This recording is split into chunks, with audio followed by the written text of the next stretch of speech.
आज अधिक मास आणि पद्मिनी एकादशीच्या दुग्ध शर्करा योग जुळून आलेला आहे। यानिमित्त पंढरपुरात भाविकांची मोठी गर्दी झाली। चंद्रभागेत पवित्र स्नान आणि विठ्ठल रुक्मिणीच्या दर्शनासाठी राज्यभरातून सुमारे 4 लाख भाविक पोहोचले।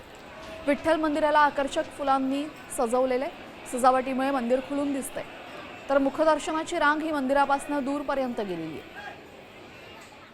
दरम्यान पंढरपुरातील संत नामदेव पायरीपासून गर्दीचा आढावा घेत आहेत आमचे प्रतिनिधी भारत नागणे। पाहूयात।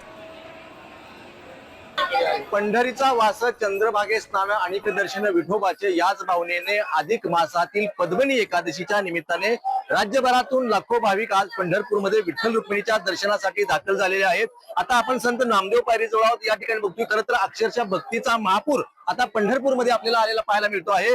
कुटुंबाची गर्दी झालेली आहे। चंद्रभागेचं स्नान करून भाविक विठ्ठल रुक्मिणीच्या दर्शनासाठी येत आहेत। तिकडून आपण बघतो की अधिक मासातून दर 3 वर्षातून अधिक मास येतो आणि या अधिक मासातील पर्वणी म्हणजे आज पद्मिनी एकादशी आणि या एकादशीचा सोहळा साजरा करण्यासाठी विठुरायाचं दर्शन घेण्यासाठी भाविक खरं तर आता पंढरपूरमध्ये आपल्याला पाहायला मिळतात। मठ मंदिरांमधील खरं देखील गजर सुरू आहे।